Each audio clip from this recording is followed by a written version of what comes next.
It is the first day of the third month of 2022, Ghana's birth month, for that matter, the month of March. A particular month that has been christened the Ghana month. This is the newspaper review segment of the morning show, Good Morning Africa, live from our studios here, number 48 Monica Street in Abelink. We're also streaming live at www.facebook.com/Pan-African Television. We're also live across some 46 other African countries via satellite. But I'll be very much glad to receive your contributions, your text, your messages on Facebook at facebook.com/Pan-African Television. My name is Blessed Manaloma. So sitting in for Kwame Woso Danso. I'm very much happy that I'm in the company of Mark Ketnawani, Honorable Dr. Mark Ketnawani. He represents the people of Nabdam constituency in Ghana's parliament. Hajia Hamdatu has the presidency in her sight, and she wants to do that under the ticket of the Convention's People's Party. Good morning, Ajia. Good morning, good morning, Honorable. Meeting you on the seat. Yes. Okay. I've seen you here a few times, except that I wasn't the one hosting. Yes. So we never had the opportunity to have an interaction. But today the opportunity has presented itself, and I'm hoping that it turns out to be a very fruitful one, of course. Okay. Yeah, I expect it to Right. happen. So let me take you through a casual look at the topics that we'll be discussing for this morning's show. Anger at treatment of Africans fleeing Ukraine.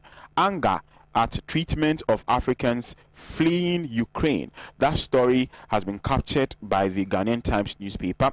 E-levy in public interest. That's according to the president, Nana Addo Dankwa Akufo-Addo. He's saying that the much maligned, controversial electronic transactions levy bill, which has not seen the light of day yet, is in the public interest and will fix UTAC problem. That's same President Nana Addo Dankwa Akufo-Addo, the Commander-in-Chief of the Ghana Armed Forces. And finally, Joyce Mokhtari says capacity building key to women bridging gender gap. This is a story I'm cocksure would enthuse Hajia Hamdatu. Right. So these are the topics we are discussing for this morning show. Without further ado, let's get into our very first topic. Of course, we know the situation in Ukraine, the fact that they are at war with Russia, and of course, Ghanaian citizens that we know. We have lots of our students there. There are lots of people there studying. There are lots of even footballers who are applying their football trade in that particular country. Looking at the circumstances, I think we all agree that they should be evacuated. Not only Ghanaians, but Africans in general. Now, the news we are hearing is that even in war, even in these circumstances, there's some sort of racial discrimination. It looks as though, appears as though the whites are evacuated first before the blacks. Even looking at the situation, the blacks are not even evacuated at all. When they are in front of the queue, they send them for white people to come in front. And that is the situation that I believe we have created ourselves. This is a situation that we have created ourselves. And I'm saying this because had we jobs for these people in our country, they wouldn't have traveled outside to look for greener pastures. Let me start with Hajia Hamdatu on this particular issue about the treatment meted out to our own people in faraway Ukraine.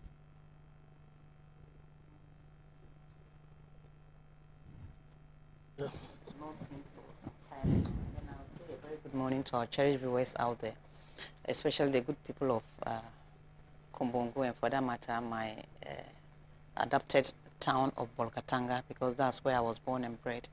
You know, we lost our Imam, and on the 13th is the funeral of the Imam, and then we are calling on everybody to come and help us mourn this, our revered leader of the Upper East, somebody who has really saved the Muslim community, not just the Muslim community, but the whole of Upper East, and for that matter, the Tijaniya faith.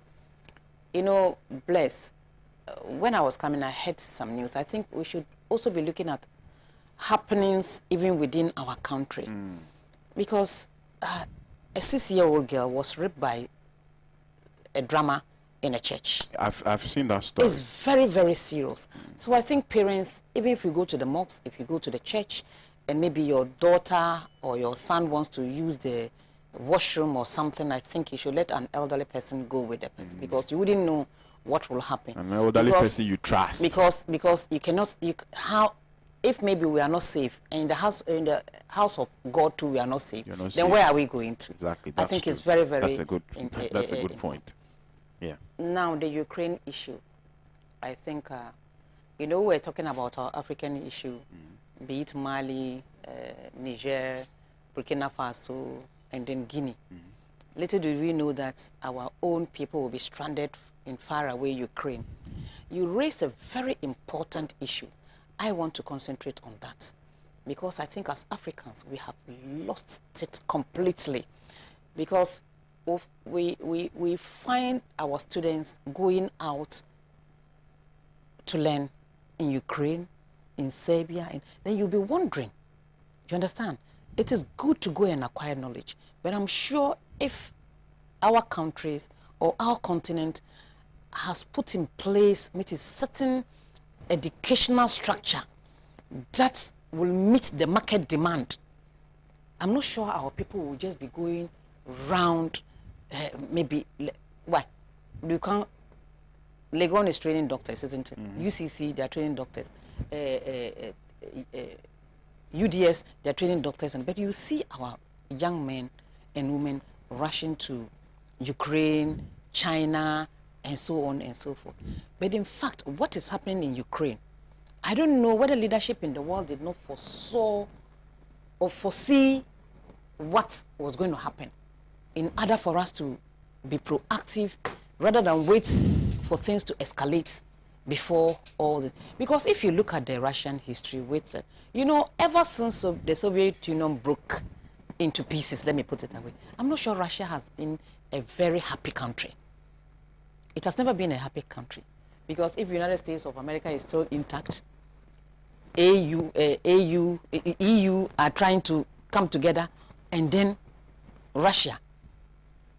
Yesterday I was watching something on the social media, the countries that are supporting Russia, the countries that are supporting Ukraine. Then you ask yourself, and you look at the countries that are supporting Russia are countries that were affected by some kind of war that has been instigated, or maybe, should I say, taking the US being the lead. So if you see a country supporting Russia, maybe, as somebody will say, they have an issue with the United States of America. So why can't we, as a people, the whole world, tell America in their face, enough of your entering into people's territory and so on and so forth. You see, there's full of hypocrisy in this world. Ukrainians, they've taken arms to defend their land. They are calling them heroes. But Palestinians, they take pelting stones. They call them what? Terrorists. So that is why there's no fairness in this world. I agree. There's no fairness in this world at all. The hypocrisy is legendary. Yeah. That is why we are suffering in this world. What can Africa do? We cannot do anything. Nothing. We don't have those ammunitions. When Kwame Nkrumah was building atomic energy, for us to also develop nuclear energy and what have you, they said he was going to manufacture bomb. We should have also been in a position to also call the American bluff, because we also have the capacity to also say this thing or that, but we don't have it. All the atomic lands have been taken, encroached, and the chiefs have sold all. Africans, now if there's even war, can we defend ourselves? Now our children are suffering there. I saw a train where students, I don't know whether, you know, social media, they can go and bring anything. The blacks are saying, why are we being discriminated? Why are you pushing us for white to enter the train and so on and so forth? But for me, I think the country nearby, yesterday I saw some this thing from the Ministry of Foreign Affairs, giving details of how, and then today, they are meeting the parents of students who are in Ukraine. That is the students that pass through the scholarship secretariat. What about the parents who maybe found a way to put their children in schools in Ukraine? Are we going to capture all that? So I think the invitation should be like anybody who has a daughter or a son in Ukraine attending school, the person should come and maybe give the details, and then, so that we can track the people, whether they are in Bolivia, Belarus, or what have you. Then we'll be able to know. And they've given some numbers. And you saw what the Nigerians did. They did videos and what have you to encourage their students to contact certain people. But in fact, this war in Ukraine, people should know that since Ukraine have decided to join NATO, Russia will not sleep. Because they think then America is close to them. You understand? Yes, that's true. And everybody is trying to protect its territory from America. Because they know what they can do. But if you put into, I don't know, is there no any other way that the matter would have been resolved? Because one, innocent lives are being lost. You are putting all this, people are dying. So even if you want to annex Ukraine and you ended up eliminating everybody, whom are you going to annex? So I think in such a situation, leadership should be able to look at the best way of resolving the matter instead of maybe war.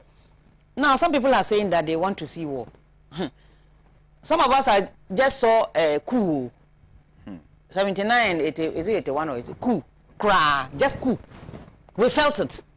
And then people are talking about war because they don't understand the history. They don't understand the geopolitics of the world. So that's why somebody can say that we should go to third world war. So for me, Blaise, I think this matter, when he shot the first distance, this matter would have been resolved. If NATO, or is it American led, but NATO and America, they said, okay, fine. We are not even going to accept Ukraine to join NATO. Just to cool down tempest and then work to see how the matter can be resolved. But they are waiting. Do you know why they are waiting? For the whole place to be destroyed so that they get contracts to go and rebuild Ukraine. But that's what they do. Look at Libya. Look at all where they've gone to war. Iraq, everywhere. At the end of the day, they take the contracts, honorable, to build a place and get money. And then people will be suffering. That's why Africa, we must unite. We have what it takes to build our own continent and stop the Lalasuli lie. Look at Congo, DR. River Nile. And so on. Can't we generate power and even save 60 to 70% of this continent? We can do it. We have arable land. We can do agriculture. We can trade amongst ourselves. We can also build our armed forces in the African. When is it Mali who sacked the French soldiers? Is it Mali? Yeah. And the next morning, what did you hear? You heard it? Yeah. Niger people welcoming them. So honorable, this one, the tree will ask, what kind of, I don't know, I don't want to use certain words on TV. It's ridiculous. As if we're not thinking. People might think that Ukraine is far. But look at, is it 3 days ago when I checked the world crude price? The last time I checked, it was 105. Today, I don't know. So it will affect us too. It will affect us. We want third world war. Do you know what war is? Even coup. Within a husband and wife and children, me, I don't even encourage it. Let alone war. So I think the leadership of the world have failed to foresee what was going to happen if NATO, if Ukraine joins NATO. Yeah. Definitely Russia was not going to sleep. they should have tried to manage the situation. But you see, everybody wants to be the gangaria. And here, how many you do that, kill innocent people? At the end of the day, now you are talking about sanctions against Russia, freezing their assets and money and what have you. But that Putin will not be affected. It's the ordinary person who will be affected. That is why ordinary citizens like us should be praying for peace rather, not war. But I learned the former German chancellor was there. Is it true that she went? I learned she's the only person who can speak to a Russian president. I don't know. I read it on social media. Well, I don't know whether it's the lady. Yes, okay. Yes. I learned they are good friends. So she will tell him stop, shooting the thing. He will stop. We Whether are or not for he will peace. listen to is another issue. No, you see, I don't know. I've been seeing some videos of his. Maybe it's the way he's sitting and looking through the window. I don't know whether he's looking, hey, the next target. And then, social media people are disturbing. There's a warning to Nigeria. Yeah. There's a warning to Ghana. Yeah, and that one, there's just, it's just social media. Yeah. We should rather pray for peace. We shouldn't be laughing over this. And we shouldn't be making some fun of the whole issue. Because if the world is going to be affected, Ghana is part of the world. Exactly. Ghana is part of the world. We are not in isolation. Look at this crude oil prices. And we are part of NATO. We are part of NATO. Our soldiers would be asked to go and fight. Meanwhile, instead of us to build our African destiny, we are rather going somewhere to fight others. So for me, the war in Ukraine is most unfortunate. It shouldn't have happened. Women and children are suffering there. Innocent lives. Our students in Africa are there learning. And only for them to face this. People, it's not free, isn't it? Yeah. They've paid fees. They've paid hostel to go and learn. And then now look at what is happening in Ukraine. So people's investment have gone down the drain. Yeah. I think it is a lesson that we all have to learn and then know how to do things differently. Because German president is not affected. Yeah. Biden is not affected. All those who are supporting Ukraine, they are not affected. Those who are supporting Russia, they are not affected. It's the ordinary people who will be affected. What about that? What are you going to say one day? Do you want to leave a good legacy that a leader who has ruled Russia or maybe Ukraine, this is what I've been able to do for peace to prevail in my country. But I will tell America should stop popping their nose in people's affairs and we'll have peace in the world. That's all. That's all right. Thank you very much, Hajam Datu.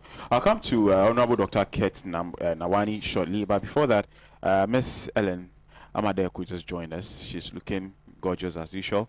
Good morning, madam. Thanks for joining us, except for the fact that you are a bit late. Good morning.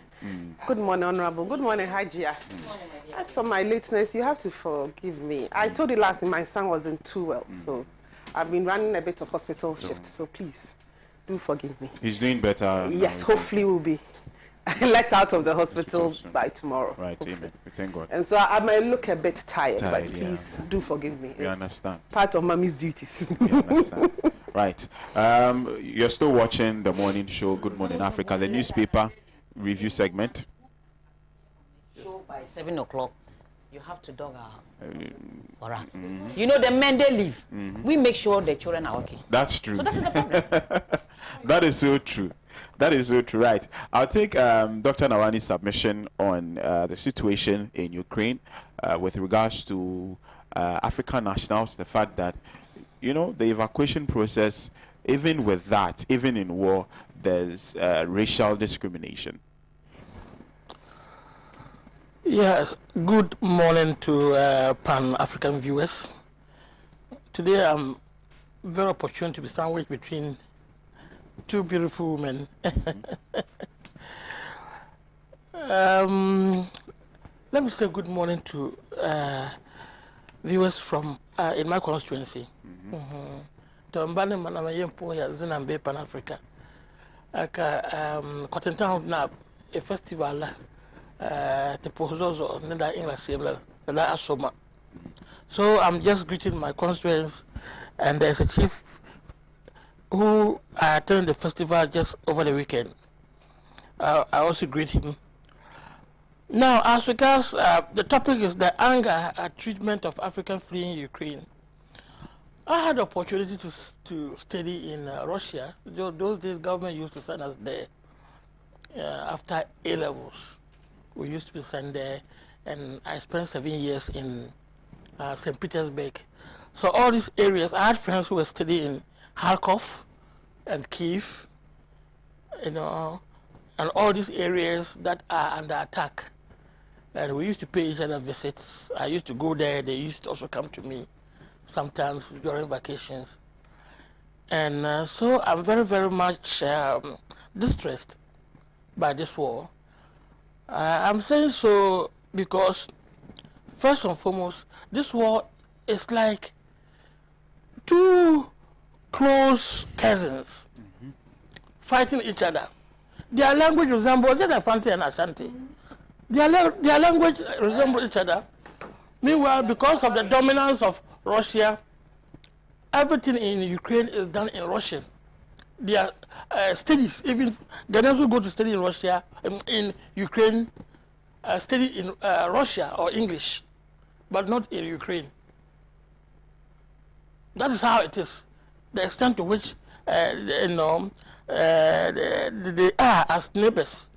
They are practically the same people, and you see that the war, they've intermarried, they've stayed together for so long, and they are practically one people.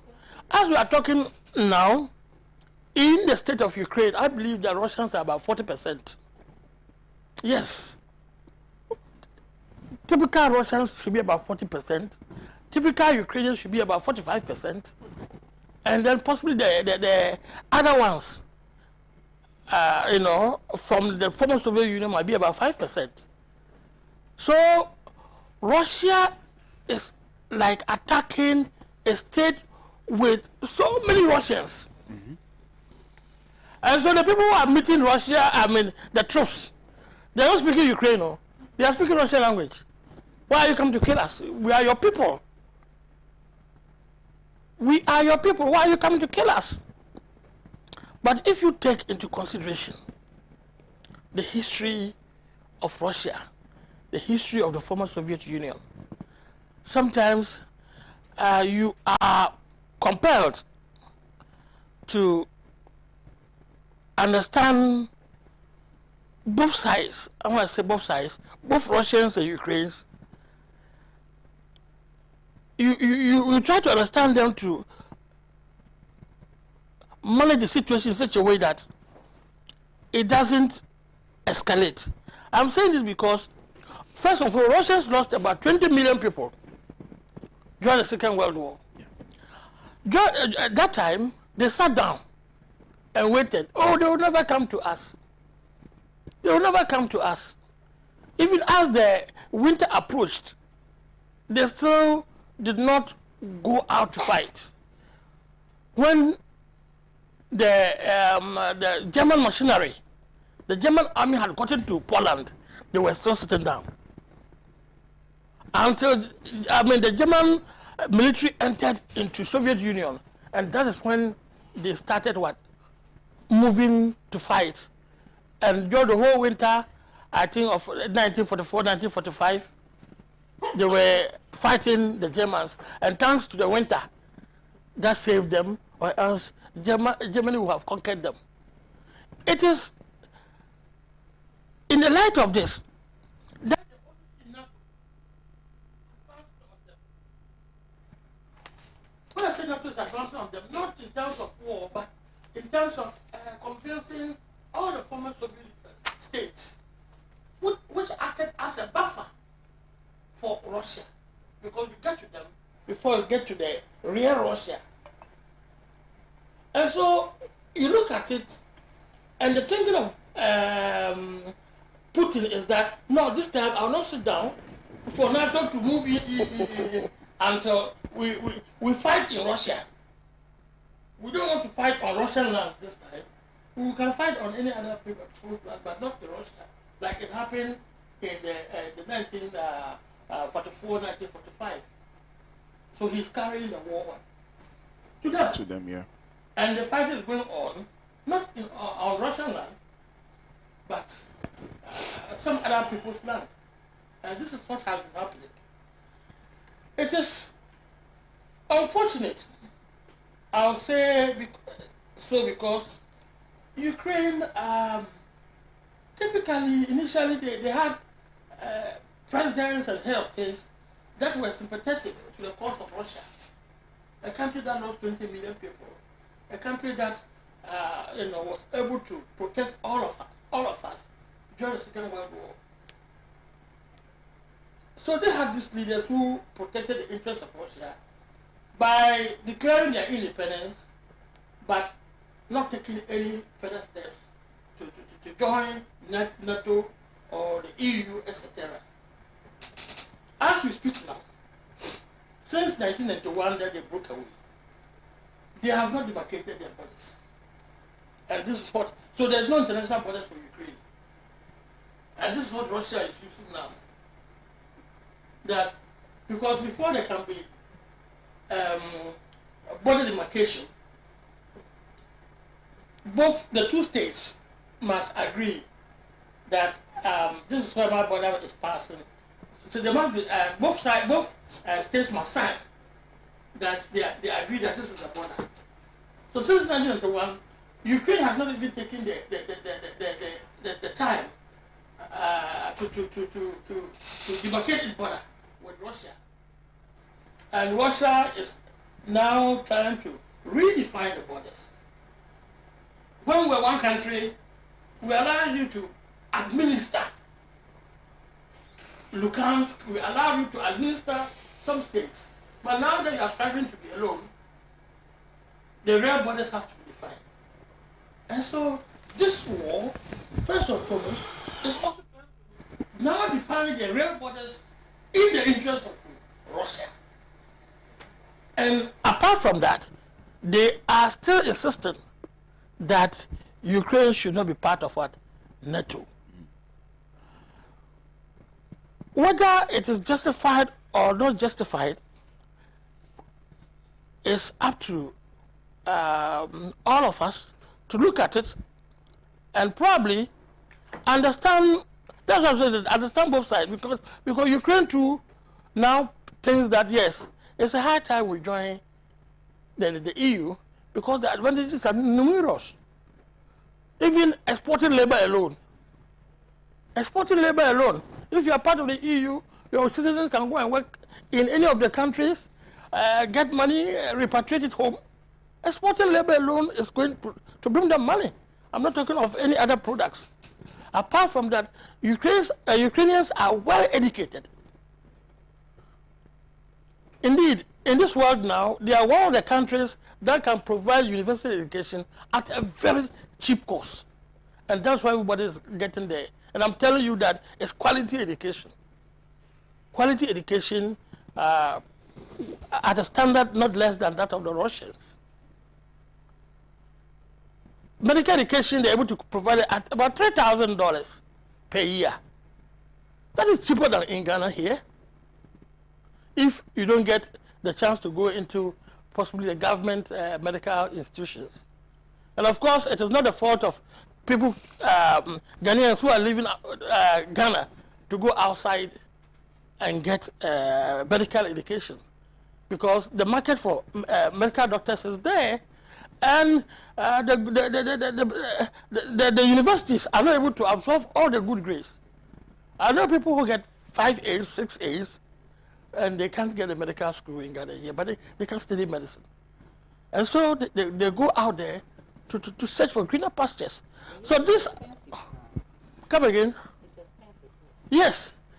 And so people are moving to Ukraine to get education, and when they get it, they're able to defend it, and they are able to get work, not only in Ghana here, but that education is even valued more in other European countries. Mm-hmm.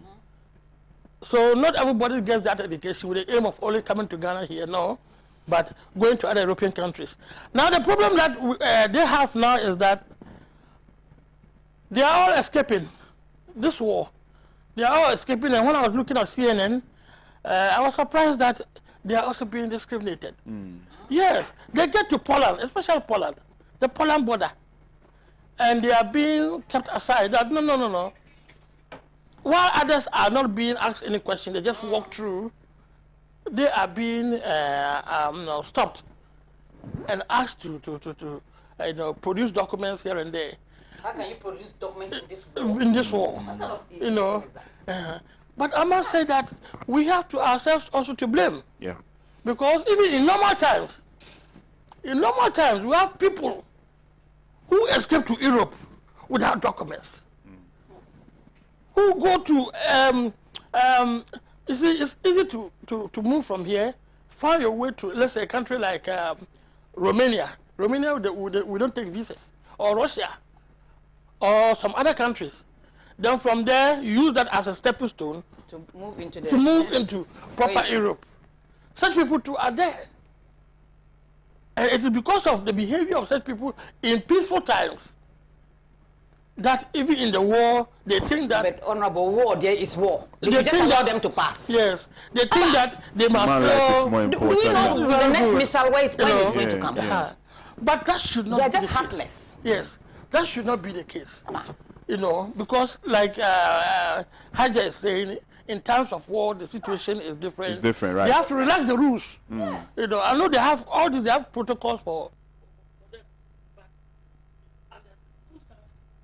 that they find themselves. Whether they were illegal there or legal there, they have to now move away from there to save their lives. And you have to accept them by international convention.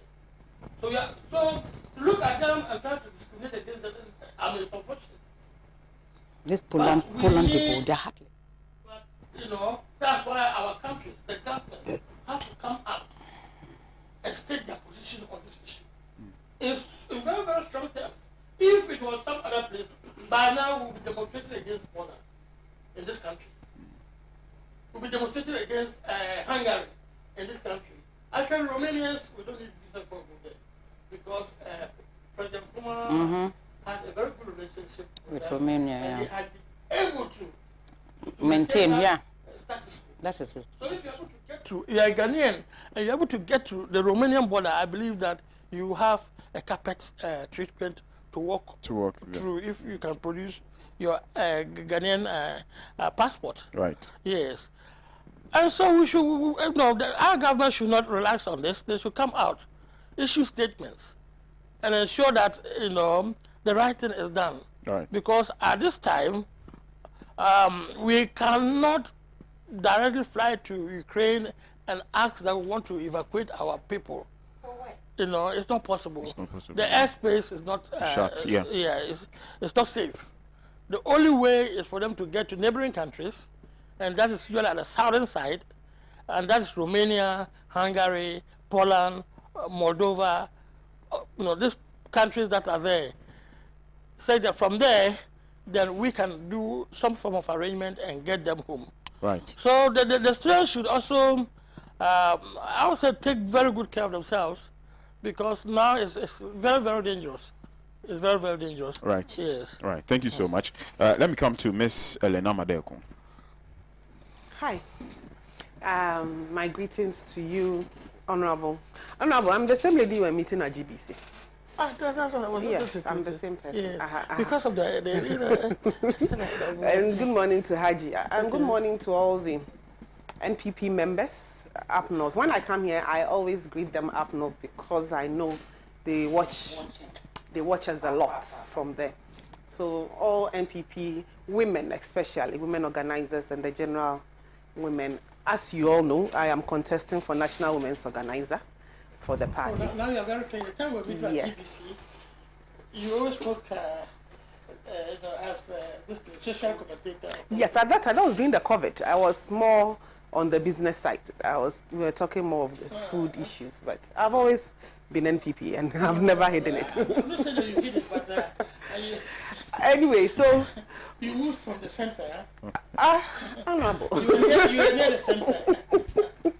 With sympathies towards NPP anyway. Honorable, let me start my talk. So yes, my greetings to all of them. And we are in the process, we started our processes of the polling station elections with all its interesting brouhahas. It's expected, actually. It's normal. It is, but then that doesn't stop us from still admonishing our people to keep it calm. I'm really excited that people are really going out, and a lot of young ladies are actually stepping up, even at the police station levels. And for me, it's important that we get the women in there.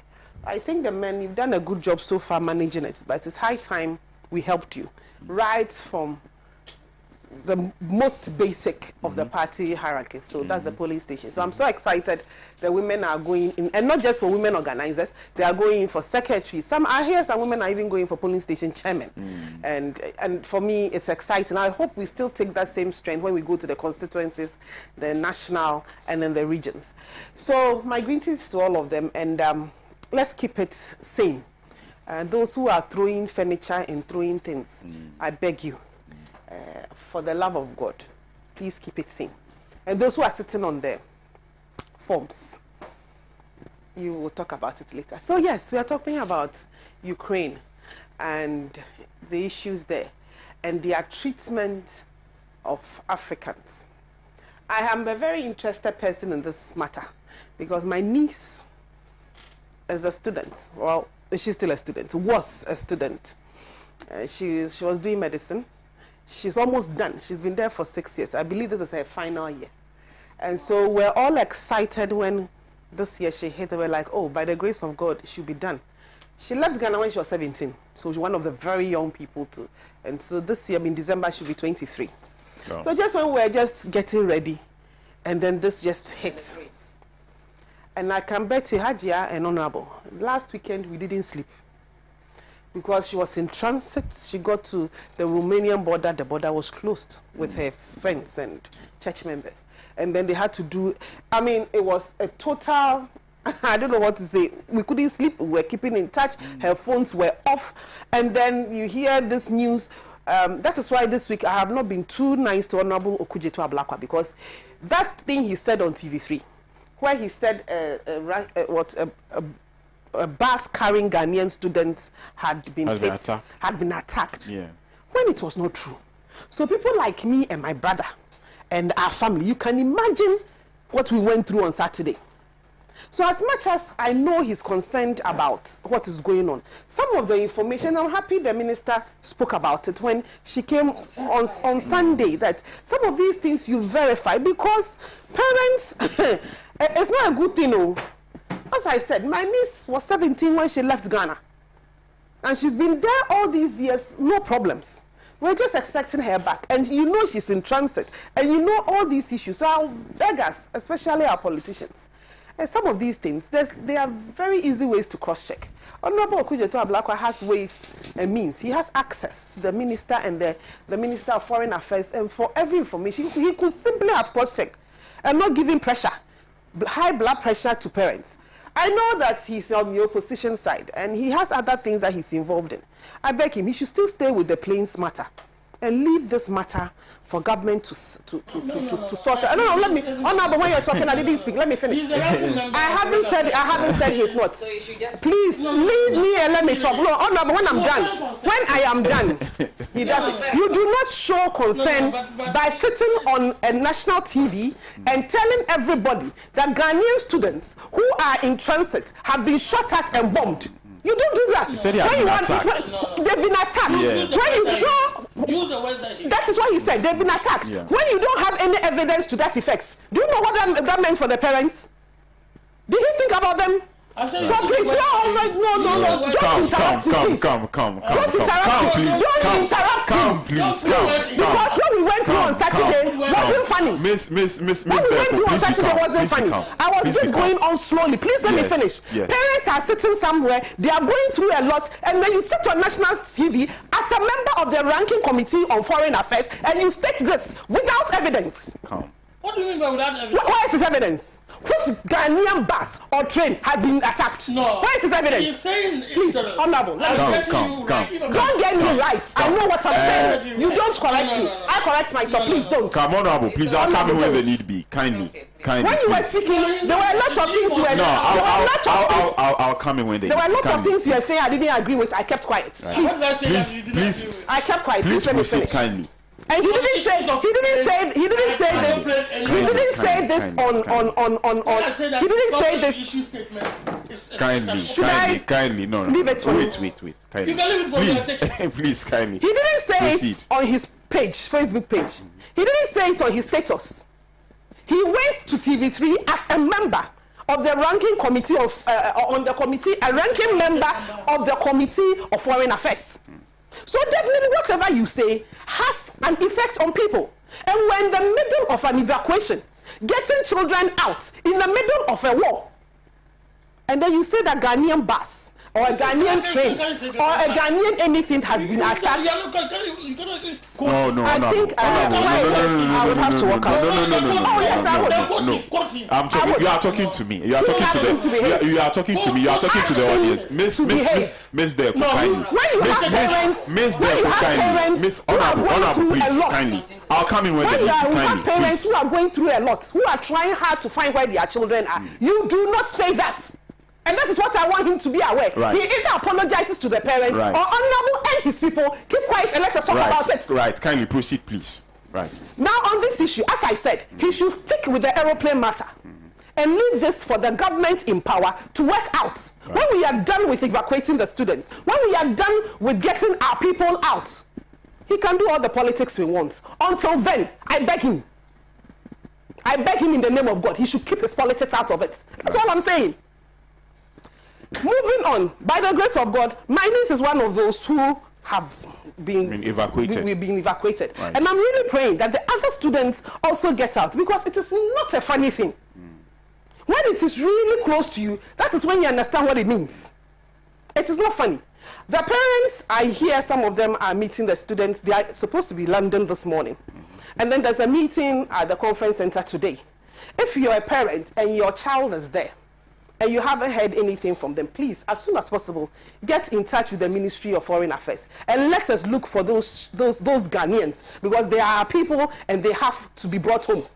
Now, on the issue of the discrimination, I am surprised people are surprised. I don't know if you get what I'm trying to say. I am surprised. And I agree. People are surprised because we have seen issues, we have seen instances of even football matches when black Africans who were playing football in these countries were racially attacked. And as a people and as a nation, I think that those are the Eastern Europeans. Some of them are truly really nice and welcoming. Some of them too are not.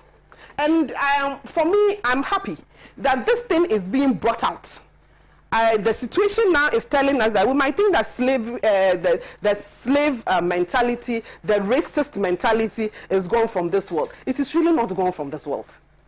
And so wherever you find yourself as a black person, you need to also be careful and understand that these things will happen.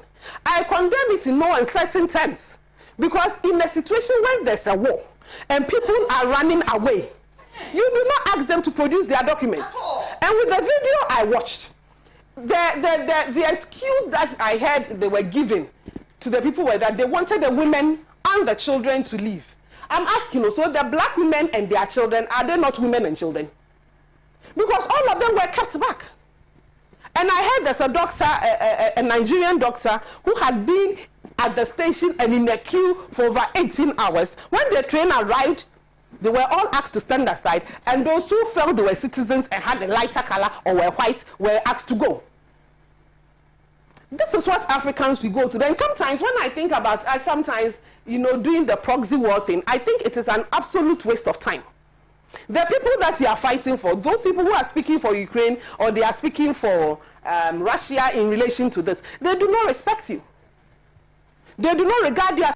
So sometimes when they also go into trouble, in my personal thing, if you ask me, I say, leave them be, think of yourself. We should think about our interest. In this particular situation, I believe our interest is to get our people out. To make sure that no Ghanaian no Ghanaian known to the Ministry of Foreign Affairs is hurt in any way. After that, as for the racism, it's been there for years. And I say shame to all those people at those borders who in this day and age are still racist. This is what happens when things happen in football and we think that, oh, it's football, it's none of your business. Look at this. Now they are bringing it from the game, and it is really telling us the sort of people that they are. The people of Ukraine, as I said, my niece had been there for years, and they were very, very, very friendly. But you realize that it is at those borders. It is at the borders that they are behaving that way. I am saying, and the fact that CNN and BBC and Al Jazeera and everybody is showing it, it will push them to change their character. You are crying for the world to help you. And look at what you're doing. Right. Thank you very much. Haja wants to add something. Yes. I'm also surprised. Helen is surprised that we are surprised. Football, fine. But where lives are being threatened, then you are now going to queue and be looking at color. Then that person or those people are heartless. Then it reminds me of, did you watch the from No Escape from Sobibor? Is it not Poland they did? Escape from Sobibor, yeah. You see the way they behaved on production. I'm not sure who would have arrived into all this. E-levy, fine. But people are complaining that now the loans that we have contracted. You see, yesterday a man brought some goods from Germany, and we're all looking at it, you know. Then there was this guy who made a fantastic statement that he was trying to explain the policies of the MPP, but he just concluded by saying that the communicators are the people who are not maybe communicating well. Of course, with the exception of Helen, my good friend, because she's doing a yeoman's there. Yesterday, I told somebody about that one. I'll tell you off camera. You see, we are yet to be convinced about this E-levy. Are you with me? We are yet, because other people are also saying that that's how some people are explaining it. So if the president is saying that the E-levy is what can help the country or what have you, and still we say we don't understand, why don't they let us understand? For me, this is not the solution to the problems of this country. We should produce more. We were promised that certain taxes were nuisance, so it was going to be taken out. Now, can we describe E-levy as a nuisance tax or something that all Ghanaians will be happy to be paying? And then, you know, if you go around town, people, you say, media, if my road will be constructed, I don't have a problem paying E-levy. And if leadership will show modesty, you understand? Modesty. Some people even use convoy to justify why they will not pay E-levy. Are you aware of that? So people think there's waste in the system. And for me, I'm with the people who say there's waste in the system. Why am I saying this? Public Accounts Committee, every year, they'll come and tell us billions have been taken by some people. And then, do you hear that we've been able to retrieve the monies? No. So for me, Mr. President, if you can commission a group of people to take an inventory of all the monies that were taken by other people from 1993 till today, we'll have enough money to build our roads. We'll have enough money to build schools. We'll have enough money to build roads and what have you. You know, this is the first time the president has spoken about this E-levy. This is the first time. And the position of the CPP, we are clear on that. But you see, it is Parliament that can either accept or reject or bless. Yes, that's as I'm speaking, I can say we don't like it today, tomorrow, but we don't have a representative in Parliament. It's the two parties. That is why Ghanaians should stop voting one way. So Ghanaians, now you see, you gave MPP 138, NDC 138, 137, 137. Oh, it's 137, 137. Yes. The middle one is the one that makes the MPP 138. Yeah. Okay, fine. Even now, if there is no speaker, and one person, the deputy speaker, goes to sit, then there's argument that he cannot vote. Yeah, meanwhile, he's also representing a constituency. Total confusion. But can you imagine if other political parties, this one have 4, this one have 2, this one have 3, this will happen? We would have sat down to look at the broader concerns of the country and come to a consensus. But now, there's no consensus. So even now, today, CPP will say, okay, President, we have understood you, we are for E-levy. Do we have a vote in Parliament? Do we have a vote? We don't have a vote. So me and DC, instead of them even, they should answer it in Parliament for Ghanaians to really know that they mean business. We can only shout, we don't have a vote. So that is why I was saying that I'm not even interested in discussing this thing. They should talk about it because they are in Parliament. One is saying vote for it. One is saying don't vote for it. We can only that the minority will have their say, the majority will have their way. In this case, it's the NDC and the MPP. So like they've said, E-levy, they're going to have a referendum on E-levy. That one, we have a say, isn't it? Yeah. Because you come and vote. Yeah. But we don't have that power. We have stated our position. That's why I said I was not even interested in talking the E-levy. These are the E-levy people, pro and anti in Parliament. So they will either vote or reject it. Okay. Because as for CPP, what can we do? You have no case. We have the case. We have stated our case, but we don't have a say there. Yeah. That's it. That's it. So some people are also saying that there must be some transparency in the... You see, if you have taken a loan, and we are all shouting that the Akufo-Addo-led government have taken about, is it 200 and something billion? They took us from 130 something to they should be able to tell the good people of Ghana, this amount that we took from so and so, this is what we have done with it. This is the loan that that was acquired from Kwame Nkrumah, the interest that we are paying, that has taken this chunk, this. But there's nothing like that. There's nothing like that. So all of us have this notion that, they have taken enough loan. And we cannot continue taking loan and servicing debt. It is difficult. And then if we are doing it, we have to put it in a sector that will generate income. Not something that will not generate anything. That is why for me, taking out the toll boot wasn't a good decision. And saying you're going to put it on petroleum, somebody will come from Burkina Faso, Mali, whatever, and come and use our road free. We say the person will buy fuel. What if the person doesn't buy fuel? You understand? And how sure are you that even your projection that you are going to get from E-levy, you get it? What if people decide not to use Momo and put it in a gari, Olonka, and send it?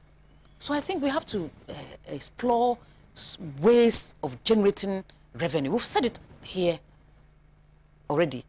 Look at our markets. Look at our buildings that are not paying tax. Look at the rent that people are taking, and so on and so forth. So why can't government make it possible? Oh, today why am I away? Make it possible for MMDCs.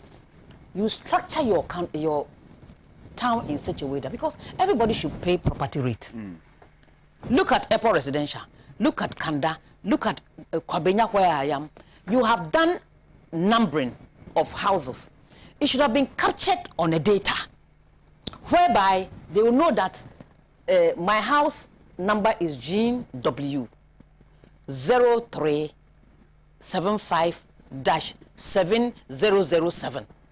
At the end of the year, this is what I'm supposed to pay as property rate. Then I'll be there because my data have been captured. Then a message will come for me to pay. There are so many ways that we can raise money in this country. That one to buy is tax. You are taxing people because they have built, because they have buildings that they are renting, and so on and so. So for me, CPP, we say we don't want E-levy. But unfortunately, we don't even have single vote in parliament. Ghanaians should think through this confusion that is happening in parliament to change their voting pattern. Else, we'll continue to be NDC, MPP, MPP, and then it will get us nowhere. Thank you very much. Thank you very much. Right. I'll come to Miss Ellen Delku shortly. But before that, Gambo Sadiku on Facebook says, "Good morning, Pan-African TV, for your good job watching you live in Qatar. God bless Ghana." And Bra Nuruddin says, "Hajia, thank you." Suleiman Abdul Rahim from Tamale says, "The MPP woman is intelligent and her politicking is decent. There's leadership in qualities, or there's leadership qualities in her." Right. Good. Thank you so much. And I think Ms. Elendeko would be grateful for that particular message. And Adam Mustafa Hamid says, "Good morning." And Lilian Nakusia Bediako says, "As Nigerians planning a special fight to evacuate their citizens from Ukraine, our able government is tightening the news of E-levy around our necks and blackmailing us." Amagana, right? Sena Kosi Domingo Senasin says, "Good morning to you all there. I totally agree with Hajia. Americans and Europeans were the ones who pushed for this war so that they can benefit by selling weapons to them and loot their natural resources. I'll be very happy if Russia would turn against them and leave Ukraine in peace." Right. Okay, so these are some of your messages. Let me turn my attention to Miss Ellen Amadeko, who has the National Women's Organizer seat of the Elephant Party, the New Patriotic Party. In her sights. Yes. So, Miss Delko, you have the floor on the issue of the controversial electronic transactions levy, which the president, like earlier intimated, was at Nkotia in the eastern region of Ghana yesterday. And he spoke eloquently about, he talked about the fact that, look, COVID has had its hits on the country, and it's high time we moved away from crying about it all the time. You know, it's time to take action, and by taking action, it means that we have to accept the electronic transactions levy, which has, of course, you are aware, has been maligned by many Ghanaians. It hasn't been maligned by many Ghanaians. It's been maligned by the NDC. And they have. Well, please, before that, I would urge Honorable Dr. Kett, please, if you have any disagreements with her, I wouldn't want transfer. Yes, kindly write it down. Once she's done. Once she's done, I'll give you the opportunity to respond. I wouldn't want. Now that she has moved to an extreme end to contest for the women organizer. And what is extreme about that? Somewhere in the middle. You seem to be so bothered about my movement, eh? You know. Well, I didn't know that you were. It was within the short time you moved like that. But she has ambition. I have always been MPP. Yeah, it's good. From day one. I could see that she was MPP, but she herself at that time was saying that no, at that time we were discussing something different. We were not discussing politics. Yes, and most of the time we're discussing, that was when we're in the pandemic. So we're more on how to survive and how to get ourselves as Ghanaians out. We're not. You didn't want to politicize the situation. In fact, the situation was like that the politics didn't really come out much. Yeah. So, Honorable, if you are surprised, then that is it. I'm not surprised. I'm not surprised. I've been MPP from birth. I joined TESCON in 2002 when I went to Legon. I officially joined the party in 2006. So this one day, don't be too surprised. I'm a pure daughter of the elephant. You even benefited from some of their programs. As I was, of course, I'm a daughter of the elephant. I'm Ghanaian. I have to benefit. As I was saying, the E-levy matter, we've been on this for almost 2 months. Yes. Or 3 months. Yes. And I think I agree with the president when he says that we have to move on. So one of the reasons why the moving on, you were saying that most Ghanaians did not disagree. As I said, the whole atmosphere was poisoned by the NDC and their members in parliament. I do agree that our side also didn't do a lot of things too well. But with this particular parliament and the way you know, we are right split in the middle. When the interest of Ghana is not really your thing, this is what happens. And with all due respect, the past few days I have been up and down with our MPs. But I feel that they have to, not my MP as in the MPP MPs, I mean all of you, it's gotten to a point where you have to get into the middle and do something. The Honorable Bagben told you, is it last week, Thursday, that if you do not show leadership, we are not going to be able to pay salaries. In 3 months, yeah. I'm not the one who said it. He said it. So I think it's good the president is speaking about it, but it's high time our members of parliament on both sides also show leadership. Whilst the NDC, we are trying to talk to them to understand the reason why they should join us in, you know, passing this levy, we should also get our numbers ready to vote and get our issues sorted out. These are the real life issues that we are facing. You can cover it up as you want, but unless Parliament agrees to either pass the E-levy or not to pass it, so that government will look for other sources of money, unless we get this thing over and done with, we are going to be stuck in this for how many months? We are already in the 3rd month.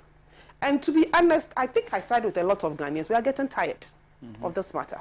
So I'm happy that His Excellency has stepped in. He's explaining why we need the E-levy. Hopefully, his explanations and his stepping in will convince our brothers and sisters on the NDC side that it is not, after all, that bad. It is not. And it will also convince my people to also get their act together so that we can pass this thing or not pass it. I mean, we need to get this whole thing out of the way. If the E-levy will not pass, there are 1,001 ways of getting income for the country. Let's move on. For me, I think it is really getting tiring. And I'm happy the president has stepped in. Hopefully, his stepping in will let this one move. Either left or right, it has to move. We can't let it be sitting there 3 months. First quarter is almost gone. And for public administration and for everything, it is not good for us. We are already in a crisis. The first crisis was COVID-19. The second crisis we are facing, whether we like it or not, is this war that Russia and Ukraine have decided to fight. Because whether we like it or not, it's going to affect our oil prices. It's already affecting it. And by tomorrow, I heard there's going to be a review. You know, we review our fuel prices every 2 weeks when the window opens. And I'm really dreading what the fuel prices are going to hit at. We're already having an issue with the transport fares. That has gone up by 15%. And some of the drivers, even though they said 15%, 25%. Yes. And that is also something we have to look at. If your team or your group says we are charging 15%, why do you charge 25%? I think very quickly. But you know, Helen, very quickly. The long distance that like from Volga, I have to applaud the buses.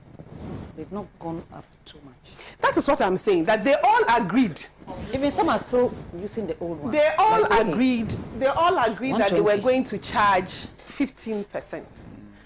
But some drivers are charging 25, 30%. That's true. And that is what I have an issue with. If you do not agree, during the negotiations, you all put together what you wanted to do. The fuel cost, the cost of your materials, the cost of your spare parts. You did all that and you arrived at 15%. So why should you arrive at 15%? Somebody decides I'll charge 30%. This is all part of the indiscipline that we are talking about. We need to get our economy going. World issues will happen. Pandemics will happen. What we call force majeure will happen. Things you haven't expected will happen. But you should be able to be resilient enough to go through. So for me, I get tired. I've been speaking about E-levy since November. Everybody has. So we have to move on. Either we take it out or we pass it, whichever way. We have to move on. Yeah. Right. Honorable Dr. Kurtz is the Member of Parliament for the Nabdam constituency.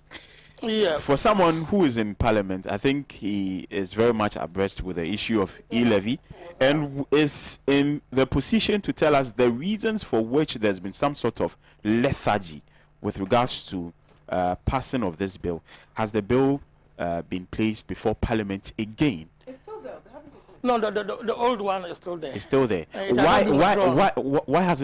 Why hasn't it been passed? Because I understand that the majority leader of Parliament, who doubles as the Minister for Parliamentary Affairs, Honorable Sechi Mensah Bunsu, he is the one who presents the daily business of Parliament. So why hasn't he done that? Why is there some sort of foot dragging in that regard with regards to the E-levy?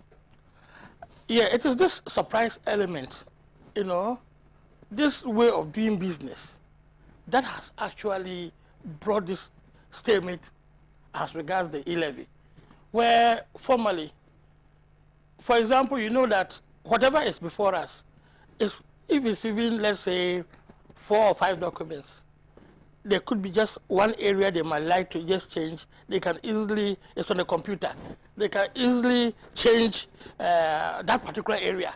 Let's say 1.75, they can change it to 1% or something on that particular and print them out. And the next 1 hour will be voting on it. This was the way things were done formally, when the numbers were very, very different. But now, instead of bringing it out for us to discuss the new one that is coming, such an action is not being taken. And we still have the old one sitting inside there, not being listed for business, but sitting inside there. But let me address this issue. Always, there's a tendency, whenever the MPP is getting it wrong, then the commentators will add NDC, that it is NDC MPP. They might even mention the NDC first, that it is NDC MPP who are causing it. In other words, they'll lump us together. But it is very, very simple. Simple. Let me tell you, the sponsors of this bill has never been able to get even 135 MPs to the chamber. The owners of E-levy have never been able to get 135 people into the parliamentary chamber for us to do.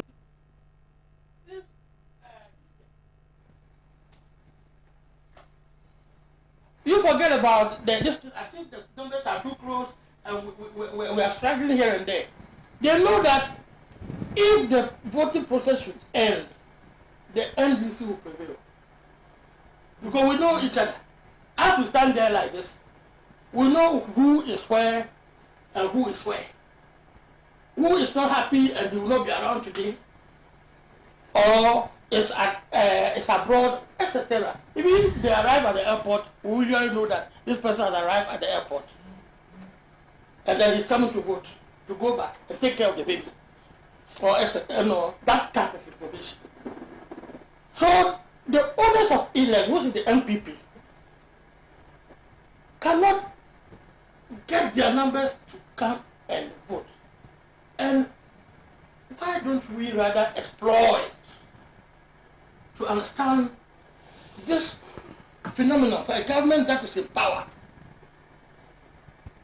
for a government that has got the might, the financial strength to pull everybody that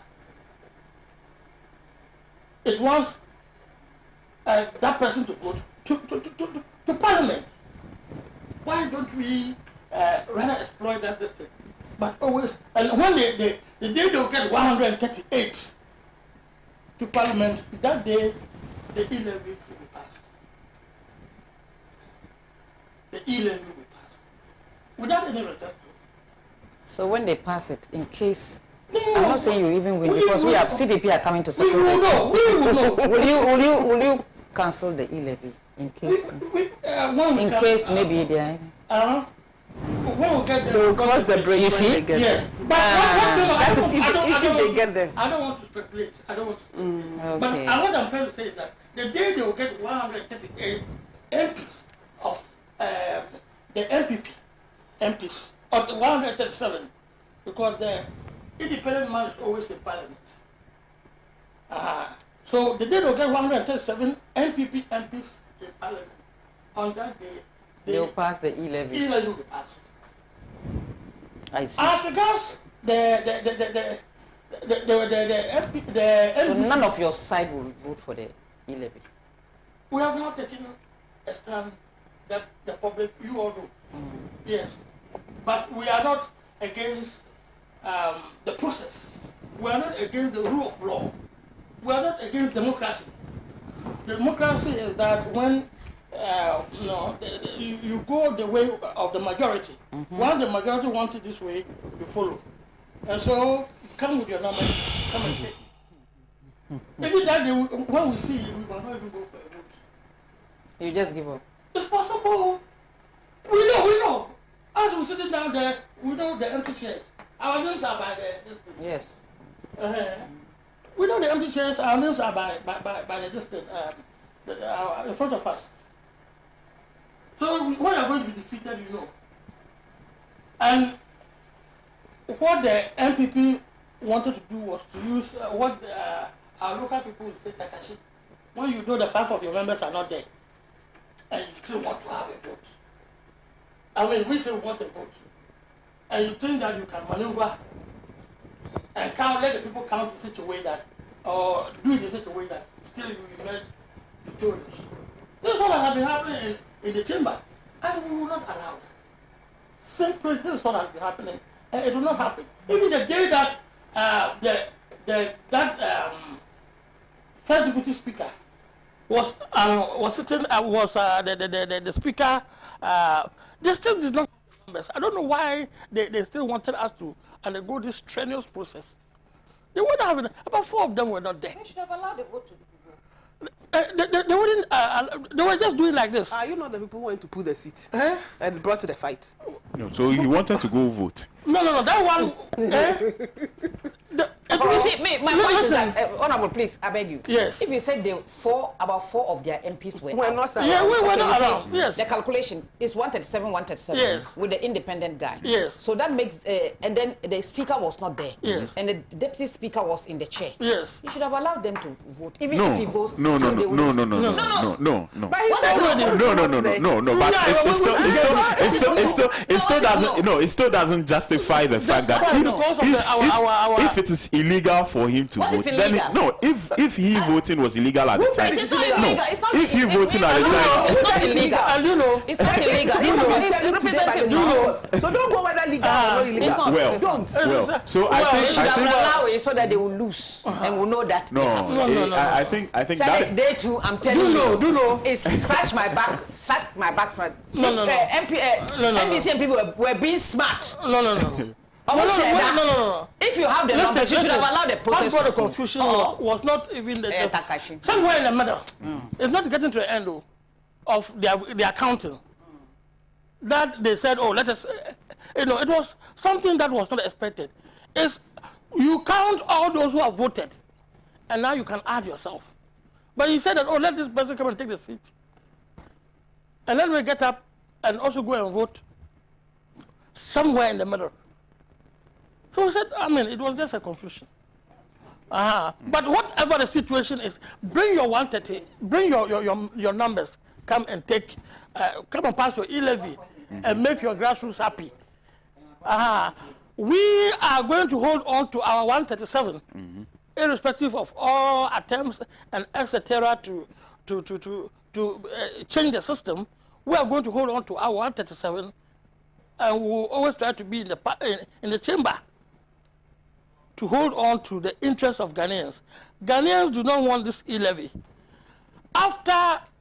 Initially, people did not understand. But now that the ordinary Ghanaians have understood, go to the streets and interview people, talk to people, and you understand that they want the E-levy at 0%. And that is our stand. It will be at 0%. From 1.75, we are now demanding 0%. And that is going to be our stand. So listen. Now the president was trying to say that, yes, we now need to move, we now need the E-levy for our developmental process. Indeed, he says that the E-levy will ensure that Ghanaians contribute towards national development. Are Ghanaians not already contributing towards national development? Of course. we don't need to lament for the president, because honestly speaking, if you look at this government, you look at the side of their income, it is the government that, since they came, income has been very, very high. Honestly speaking, even COVID brought income. COVID brought income. If you take oil, the NDC was able to operate, they inherited an oil distance, that was one, and they were able to operationalize one oil field. One oil field, they increased it to 3. And this is what this government is operating. The price of gold has gone high, everything has gone high, and the fuel that they are even saying that it is increasing. We are an oil producing country. Please, let's not forget that we are an oil producing country. And so if we are an oil producing country, when the prices go high, don't we also have to clap for ourselves? We are a net exporter of oil. In other words, we could have consumed our own oil at a particular price, and some will be left for us to export. And so why should we be crying if Ukraine and Russia, they are fighting, and the oil price is going high? Is that not to our advantage? Is that not to our advantage? That means that we will get more $100 or something per barrel or something like that, and then that is going to increase our income. And we are going to get more from taxation. Yeah, no. We now that we are producing oil and we're not refining it here, it's another issue that we should look at. But once oil prices are going high and we are a net exporter of oil, we should be happy. So, and look at the expenditure side. We always talk about the need. Ghanaians don't want to pay this tax, not only because of the fact that it affects their pockets. There are so many things that are affecting their pockets, but they are keeping quiet, you know. But because the opulent lifestyle of the president, I think the way the president. I'm attacking his lifestyle. I'm not attacking his your attention. With the mention of the president, you have to give me time. Don't worry. That's all. You can put down your notes. Oh no, Yeah, let's but we all bring know. attention to it. We all know how the presidential jet has been left, and now we always rent another jet for the same purpose, because that one they say is much more comfortable, etc. Look at the budget of the Jubilee House, 3.1 billion. That's almost half of the income of half of the amount that was initially expected from the E-levy. Initially they said it was 6.9. I've seen that this is when they are writing it. They try to say 9 billion, but initially they said 6.9. In our books, that is in the book that was presented to Parliament, it was 6.9 billion. And the budget for Jubilee House alone is over 3 billion. Why? So, only the office of the president. When you go to ask, give explanation. But who cannot give explanation? Give me 1 billion now and tell me that I should spend it and give explanation. I was spending explanation. Or the breakdowns. And that is about half E-levy for the year. Or getting to half E-levy for the year. So where are we going if we allow only the office of the president to have such a high amount of money? Then what we call the tax exemptions. Indeed, when you are sitting in Parliament, you spend about a good portion of your time giving tax exemptions. A lot of companies are being given tax exemptions. And this, you know, this so-called one district, one factory project. If you've got a company that is, let's say, into production or into anything that is economically viable, like pharmaceuticals, and you want to have tax exemptions all that you do is that I want to be listed as what? One of those factories that was built by government. We all know them. They are all they are already in existence. So they list you, and one of the things that or this is that you enjoy is that henceforth, if you are bringing in those things that you used to pay taxes on, you will not pay tax. You are tax exempted. And now there's competition for every company or every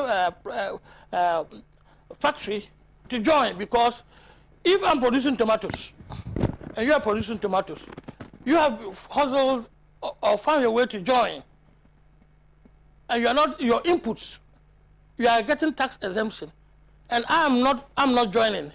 It means my inputs I will still have what to pay tax, and so my cost of production will be high. Be higher, right? And that is what is bringing all the companies. They're all joining. You see, by the end of this year, they will list there about 200 companies. And now one industry, one factory. The government is doing nothing. All that they are doing is that they are allowing the government to list them as companies that are under the one district, right, one factory district. Right. I think we're hard pressed with time. If you could wrap up for us. Okay. In principle, that